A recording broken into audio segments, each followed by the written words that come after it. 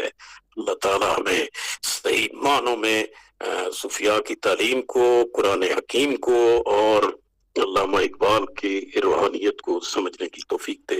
وما علینا الا البلاغ۔ بہت شکریہ جی، بہت شکریہ جی ڈاکٹر زمان رانجھا صاحب۔ اور اب چلتے ہیں جی صدارتی خطبے کی طرف۔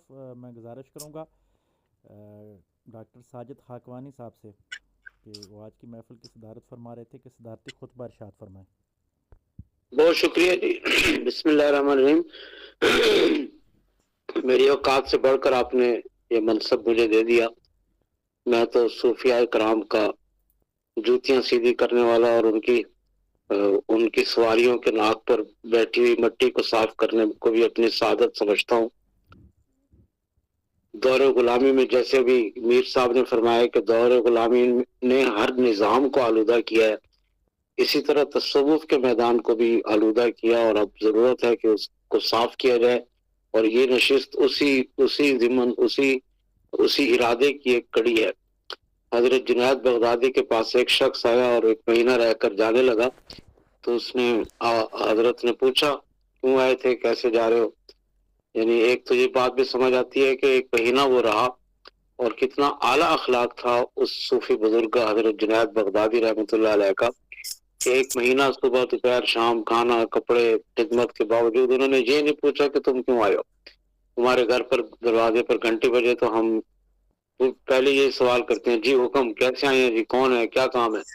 لیکن یہ آداب میزبانی کے خلاف تھا کہ حسن خلق تھا حضرت کا۔ اس نے عرض کی میں نے آپ میں کوئی کرامت نہیں دیکھی، تو حضرت نے فرمایا کہ کیا میرے اندر خلاف سنت بھی کوئی کام دیکھا ہے؟ تو انہوں نے کہا، اس مظاہر نے کہا کہ نہیں، ایسی تو میں نے کوئی بات نہیں دیکھی۔ فرمایا کہ یہی میری کرامت ہے۔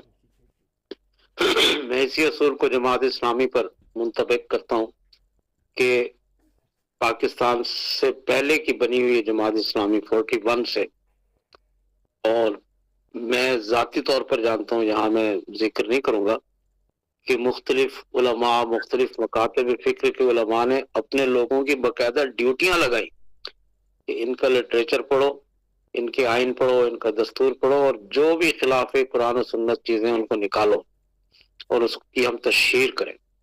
تو لیکن وہ آج تک کوئی خلاف سنت کام نہیں نکال سکے۔ میں سمجھتا ہوں اس سے بڑی اور کیا روحانیت یا اور کیا صوفی ہونا، اور اس سے زیادہ کیا اور برکت ہوگی۔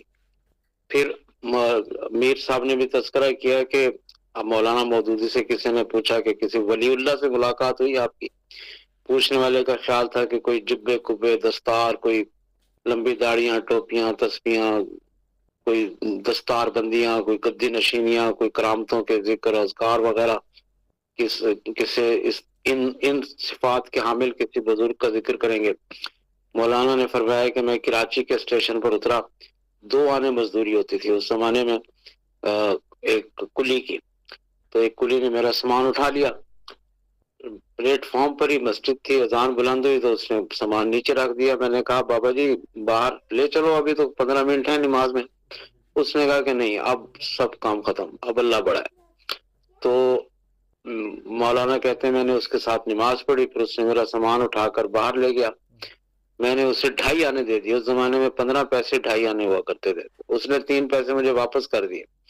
میں نے کہا بابا جی میں اپنے خوشی سے دے رہا ہوں، تو اس نے کہا نہیں میں اپنے حق سے زیادہ نہیں لیتا۔ تو مولانا نے فرمایا کہ میرے نزدیک وہ اس زمانے کا صوفی بزرگ تھا۔ تو میں چاہتا ہوں کہ ہم اسی معیار کو دوبارہ ریوائیو کریں، اور کسی طرح کی میں پھر دوبارہ عرض کروں گا جبے کبے دستاریں، کوئی خاص قسم کا لباس، کوئی شکل و شبات۔ مجھے طاہرہ صاحبہ سے مکمل 100% اتفاق ہے کہ انہوں نے فرمایا کہ علامہ اقبال کی داڑھی نہیں تھی، قائد اعظم کی داڑھی نہیں تھی، تو اسلام میں داڑھی ہے، داڑھی میں تو اسلام نہیں ہے۔ یہ کوئی چیزیں انسان کے صوفی ہونے کی پہچان نہیں ہے۔ میں صرف 2 باتیں اور عرض کر کے ختم کروں گا، یہ اپنی گزارشات ختم کروں گا۔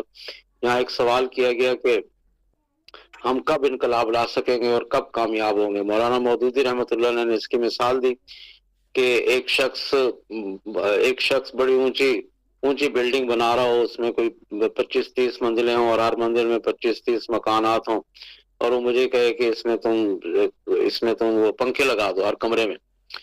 تو میں پنکھے تو نہ لگاؤں اور صبح شام اسے کہوں کہ بھئی تم یہ کس طرح کی بلڈنگ بنا رہے ہو، یہ کھڑکیاں ادھر ہونی چاہیے تھی، تم نے ادھر رکھ دی، سے روشنی نہیں آئے گی، دروازے تم نے ادھر رکھ دیے، یہاں سے دھوپ نہیں آئے گی، اور یہ 10 سال ہو گئے بن رہی ہے اور فلاں حصہ اس کا خستہ ہوتا جا رہا ہے، تو کب مکمل ہوگی، کب اسے تم مکمل کرو گے؟ تو وہ جو مالک ہے وہ مجھے کیا کہے گا؟ وہ یہی کہے گا نا بھی تمہارے ذمہ ایک کام لگایا، تم کام کرو، میں اس بلڈنگ کا مالک ہوں، میری مرضی، میں اسے جیسے بھی بناؤں، مکمل کروں نہ کروں، نامکمل چھوڑ دوں.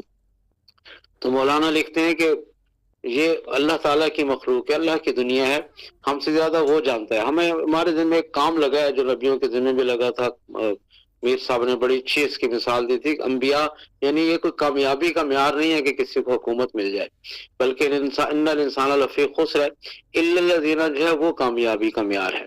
اور میں آخری بات عرض کرتا ہوں اور پھر اجازت چاہوں گا کہ جہاں ایک صحافی نے سوال کیا تھا کہ جماعت اسلامی کو ووٹ کیوں نہیں ملتے، وہ جیتتی کیوں نہیں ہے، حکومت کیوں نہیں بناتی، اس نے اس بات پر حیرانی کا اظہار کیا تھا. مجھے اس کے صحافی ہونے پر حیرانی ہے کہ کیا ہمارے ہاں ووٹوں کی بنیاد پر کامیابی ہوتی ہے؟ کیا جسے ووٹ زیادہ ملتے ہیں تو وہ کامیاب ہو جاتا ہے، یا کامیاب ہونے کے کچھ اور معیارات ہوتے ہیں؟ یہ ایک سوالیہ نشان ہے جسے میں آپ سب کے سامنے چھوڑتا ہوں. اللہ تعالیٰ سے دعا ہے کہ ہماری اس مجلس کو قبول فرمائے. ہمارا بیٹھنا، دین کو سمجھنا، بزرگوں کا ذکر کرنا، ان کے ادب کے پیرائے میں شامل ہونا اور ان کے ساتھ اپنی نسبتوں کو جوڑنا ہمارا قبول فرمائے. وما علیہم الا البلاغ. جی بہت شکریہ جی ڈاکٹر ساجد خاکوانی صاحب، بڑا خوبصورت صدارتی خطبہ آپ نے ارشاد فرمایا. آج کے پروگرام میں جتنے بھی حضرات خواتین نے شرکت فرمائی، میں سب کا شکریہ ادا کرتا ہوں. آئیے مل کر اپنے رب کی بارگاہ میں سجدہ شکر بجا لاتے ہیں کہ اللہ تبارک و تعالیٰ نے ہمیں یہ پروگرام مثبت انداز کے ساتھ چلانے کی اور اس میں حصہ لینے کی توفیق عطا فرمائی. لاکھوں کروڑوں درود حضور نبی کریم صلی اللہ علیہ وآلہ وسلم پہ ہمیشہ بھیجتے رہنے کی ہمیں کوشش کرنی چاہیے کہ آقا علیہ الصلوۃ والسلام اپنی نوکری میں ہم سب کو قبول فرما لیں. اور وہ عظیم صوفیہ کہ جنہوں نے اسلام کے علم کو ہمیشہ بلند رکھا، اللہ تبارک و تعالی ہمیں ان حقیقی صوفیہ کے نقش قدم پہ چلنے کی توفیق عطا فرمائے. اسی پہ اختتام کرتے ہیں. سب ایک دوسرے کو دعاؤں میں یاد رکھیے گا، مجھے بھی دعاؤں میں یاد رکھیے گا. سبحان ربک رب العزت عما یصفون وسلام علی المرسلین والحمد للہ رب العالمین. جزاک اللہ خیر.